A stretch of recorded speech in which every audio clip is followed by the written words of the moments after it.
All right, now, ladies and gentlemen, for the next half hour, the decarbonisation pathway. We have two speakers, Glenn Wellington and Jonathan Pooch. Gentlemen, if you would come forward, please. Glenn Wellington and Jonathan Pooch.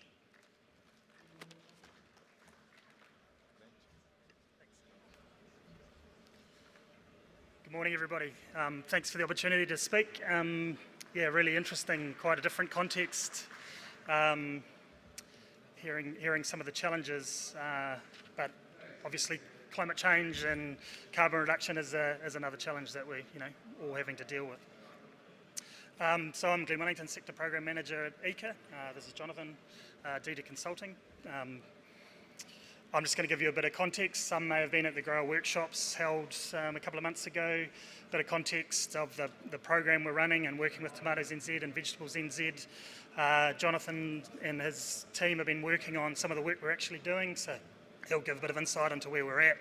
And DD Consulting work with a lot of New Zealand's largest businesses in energy efficiency and decarbonisation engineering, so he can give you some real insight into what's actually really happening out there as well with this challenge we're all facing. I put the slide in and I already realised it's probably not the right slide because it's actually an environmental challenge and a societal challenge, obviously a financial one as well. But I think obviously the policy is what really starting to drive us. There's some real key markers obviously, carbon neutral by 2050. Government's committed to that internationally. We've got the Climate Change Commission and those first budgets have come out. I think how the government act on that and the successive budgets that'll come, that path to 2050 is going to get really busy with intervention and government policy. But I think probably one of the key points to note on this graph is we've actually been going over 20 years, 30 odd years if you go back to the early 90s when there's been sort of international convention on climate change. And so 30 years has gone by and we're really starting to see action now, but that next 30 years isn't that far away.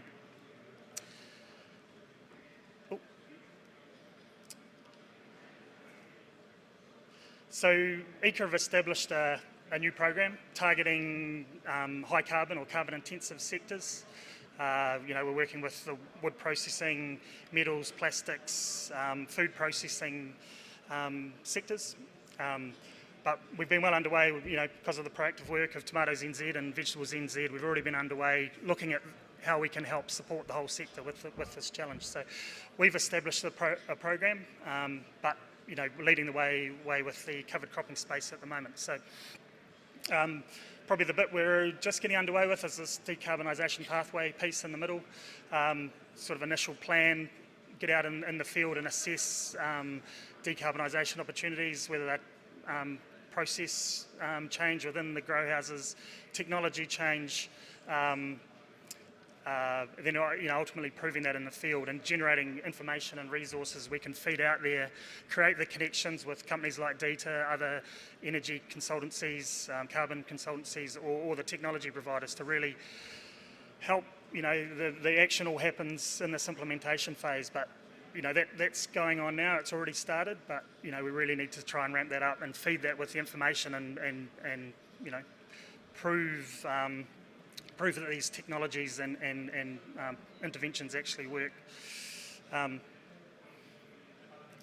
So the establishing this pathway process, we're underway with this planning phase. We've between ECA, the sector, businesses that have been happy to share information.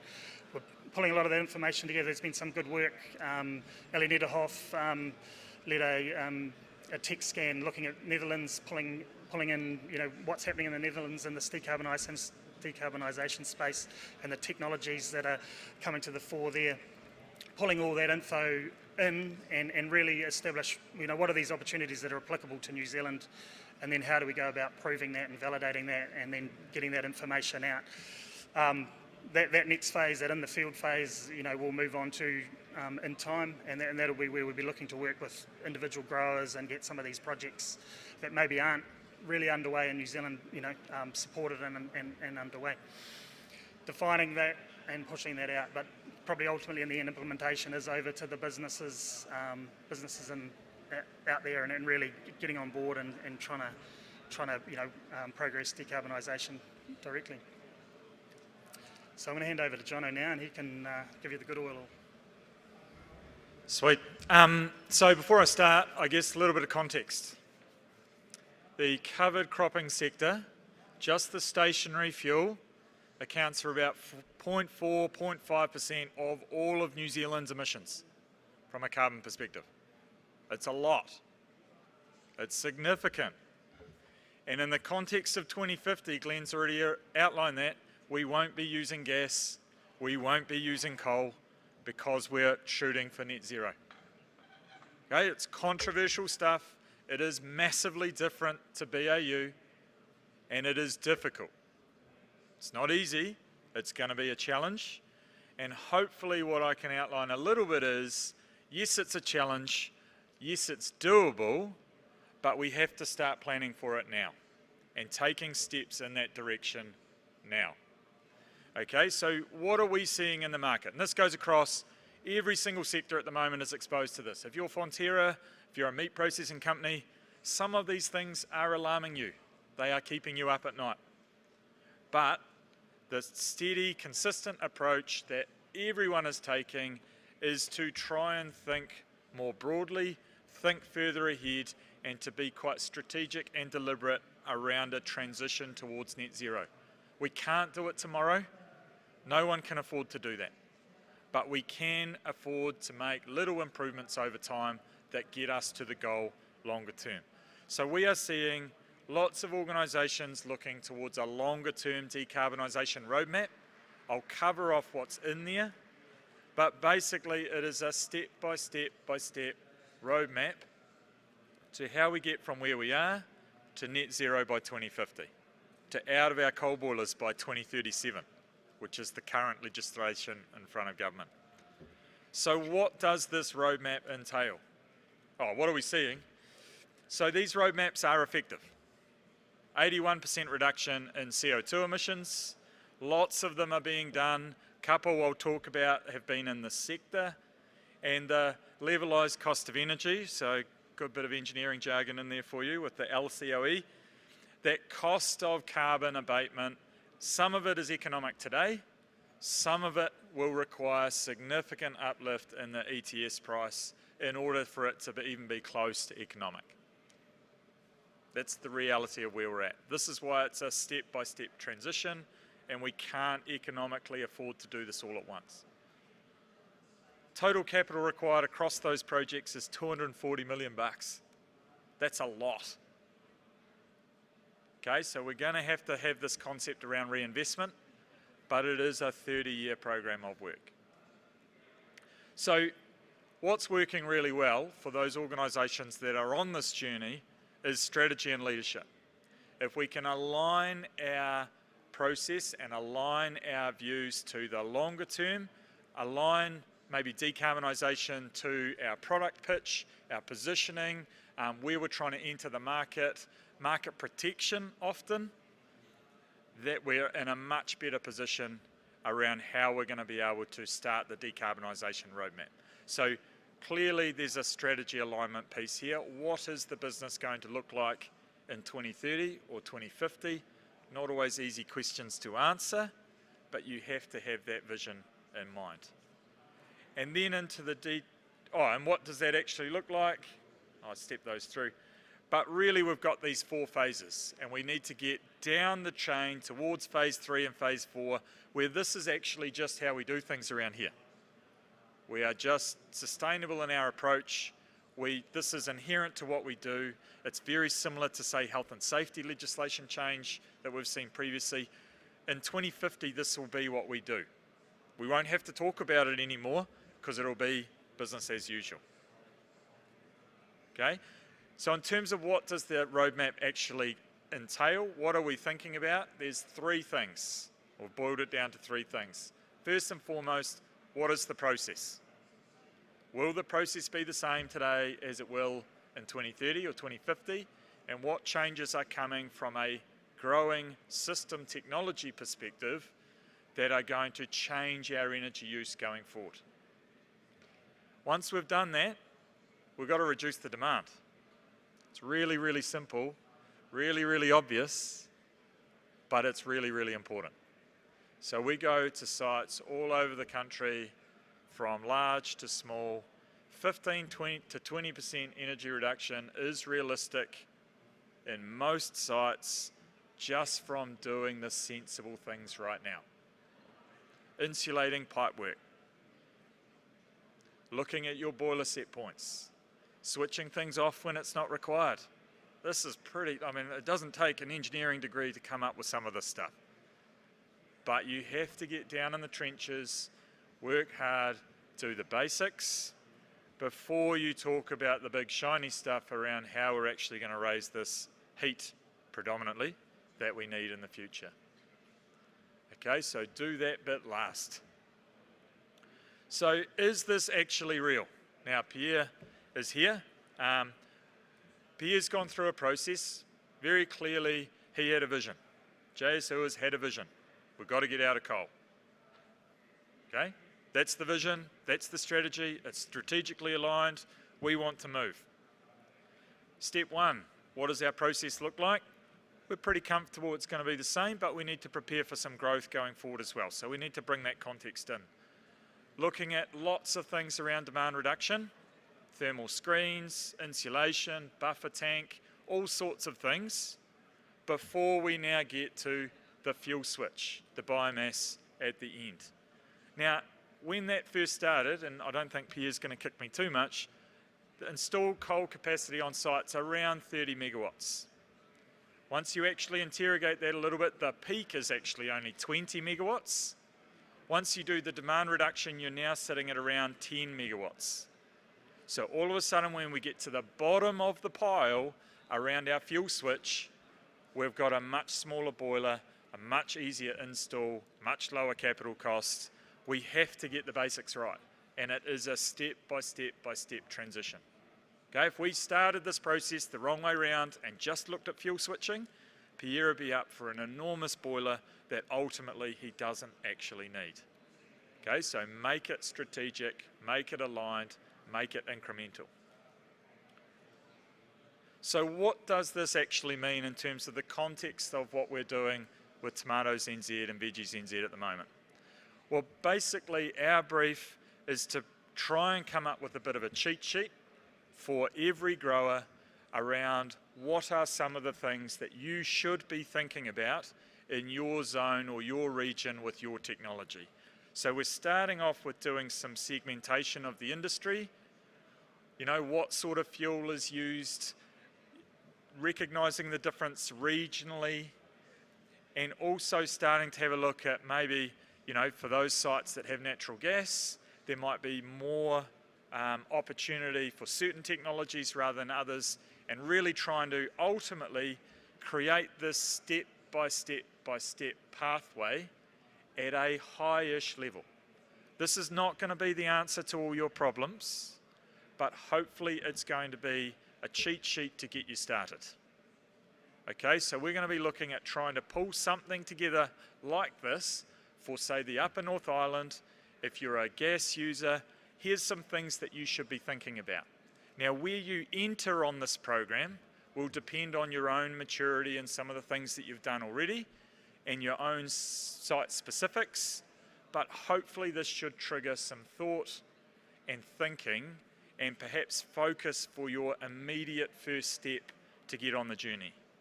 The one thing you can see from there, because this is the first cut of the draft, is those emissions with known technology today can drop down by 98%. 98% reduction is realistic with technology that is available today. The question isn't whether the technology works at present. The question is more, can we economically make the transition? And we don't want to be too late to transition, but equally we can't afford to be too early in our transition as well.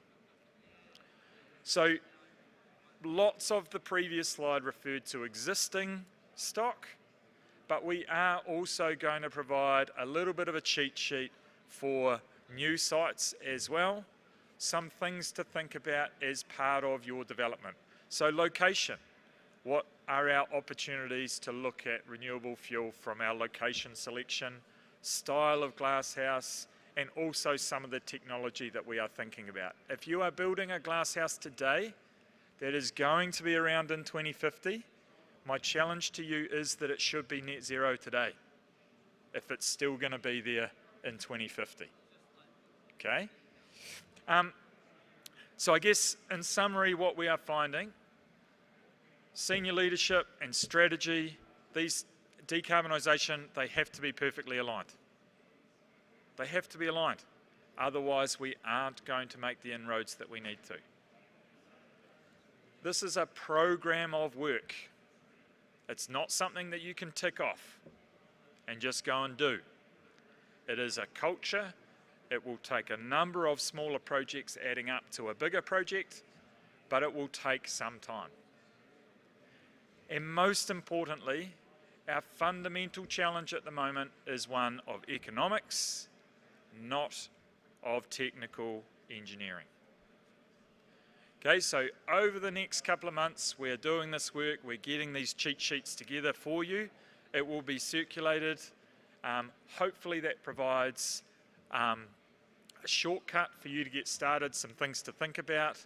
Certainly keen for input and feedback into that process, so certainly funnel that through Tomatoes NZ, because we really want to make this body of work really usable and practical and make sure that it actually impacts day-to-day business. And I'm going to hand back to Glenn.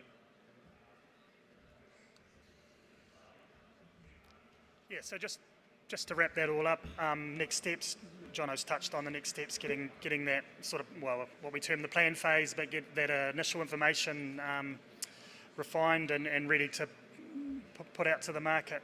You know, beyond the sort of documentation that comes out of this process, ECA is looking to how do we support, you know, there'll be a bit of a gap analysis that comes out of this, what technologies aren't maybe proven as much, what technologies are new, how can we actually demonstrate that, or if it's an already demonstrated technology but there's still barriers to getting that sort of uptake, how do we maybe help fund a few more of those to really prove and validate and have demonstration sites that that other growers can look at. So looking at that, whether it's this, you know, the full end-to-end decarbonisation planning piece or actual technology implementations, we'll be looking for projects. We already are, so here's some examples. You know, obviously anyone who's considering fuel switching to a high temperature heat or a heat pump solution, you know, that's something ECA's already looking at. Like Jono says, we're not promoting doing that without looking at all the optimisation side as well and then right-sizing that fuel switching piece. But that's a project we're looking at. You know, an organisation, a grower who's willing to take up a sustainable CO2 option, you know, such as Hotline Labs, I know they're here today. You know, how can we demonstrate that and put that information into the market as well? ECA doesn't do much in the solar PV space. You know, it's pretty well proven technology, but solar thermal is still an opportunity for us, and there's certainly some combined solutions out there that have the PV and the thermal combined. So there's already some technologies that we're keen to look at. The work from Ellie's tech scan through to the work that Dieter are doing at the moment are going to throw out some more project opportunities that ECA will support to help. As I was talking about before, you know, we've got the three phases, getting back to that, defining it, assessing it and defining it, and really generating a whole lot of useful resources, demonstration sites that people can actually see this happening. Like we've seen in the sectors, particularly the meat sector, getting a few done and underway, it really starts to, you know, prove that, like Jono says, the technology's there. It's just the timing and the confidence and the understanding the financial elements of that. So yeah, open for questions. One last bit, you know, the more information we can get in helps the information we can put out. So we did do a grower survey through earlier on, but we're still keen to hear and understand, you know, your energy use, your challenges, and you know, actually how information will be useful to solve some of those challenges for you. So, any questions? Yeah. Can you hear me? Yep, Yeah, I can't see here, either. I'm here. Now, my question is like a kind of protest against decarbonisation. You can correct me, but I want to make sure. I know I learned one thing in school, that plant give off oxygen during the day and carbon dioxide at night. and now they're trying to impose carbon tax on the growers and the farmers and in the rest. But who is responsible for the carbon dioxide that's produced by the forest? Can you answer that? I think the argument, rightly or wrongly, would be that it is taken into account in the overall respiration and allocation of sucking up the CO2 in the forest. I think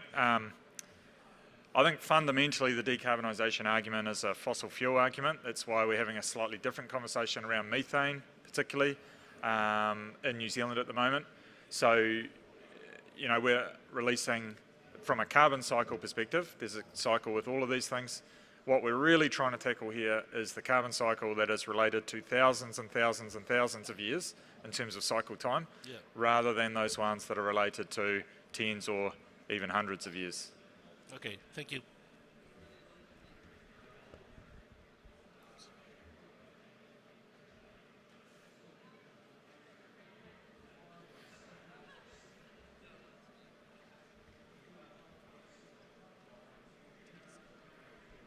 Hi. My question is, are there any talks with the government of thermal in a location? Because thermal, you need 100 or 200 hectare property to make it viable. Could be 50, I don't know. But there are projects overseas as well where they have thermal in the distribution to several different companies, or a location where several properties can join one thermal. Are there any discussions with the government like that?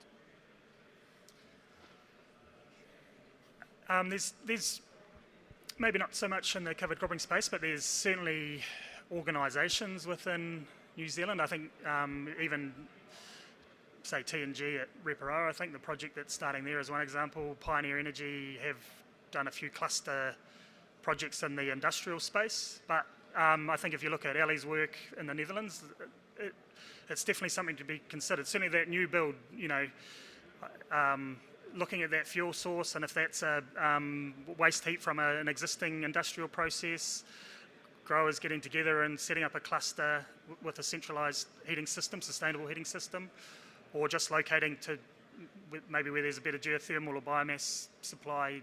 Absolutely, we've got to be thinking about that today for those, you know, long life assets. New Zealand's terrible at this, right? Like, we've just got a track record of being absolutely hopeless at that sort of inter-industry, inter-site connection. And I think the opportunity is there.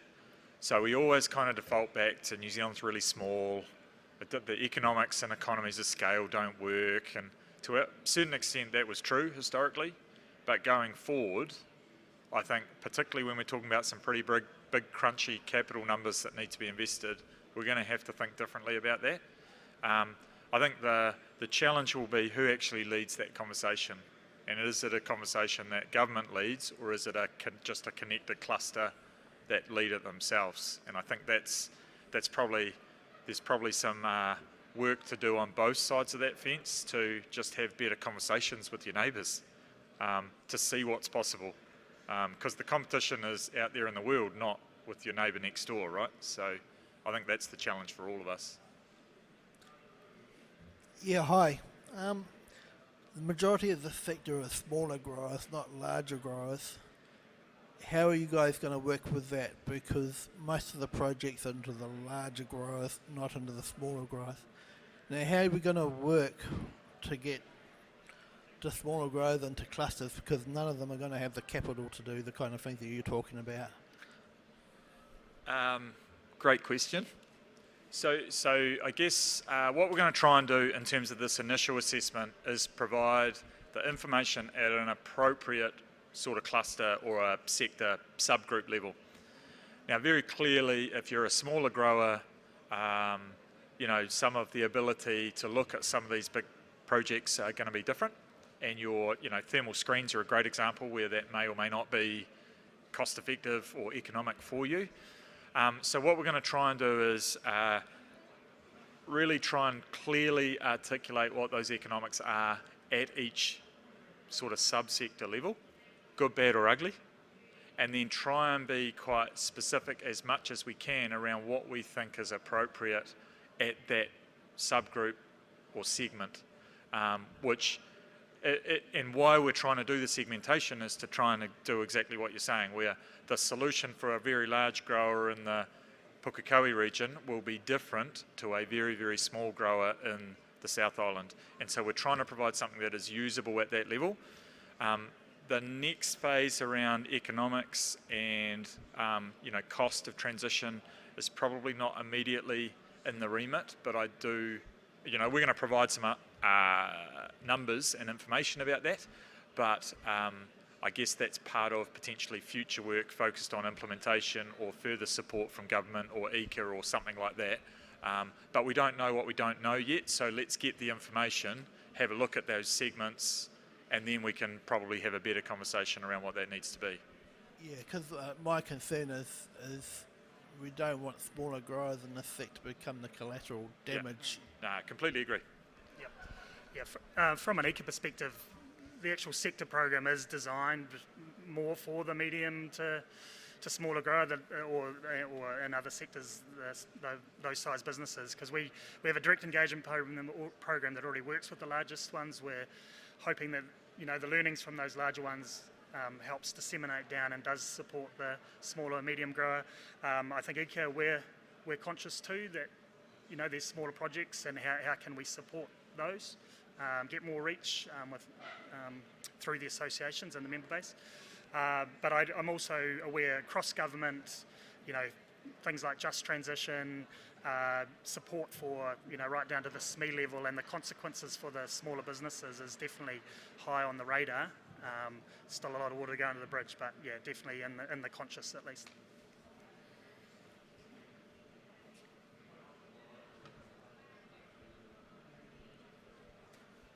Cool.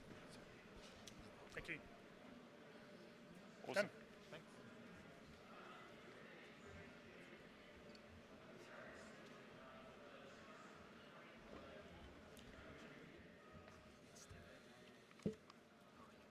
I probably won't need that. Well, thank you, Glenn. Thank you, Jonathan. A fascinating look at what's happening and available right now, what's to come. Let's give them a round of applause as they leave for their time. We appreciate that.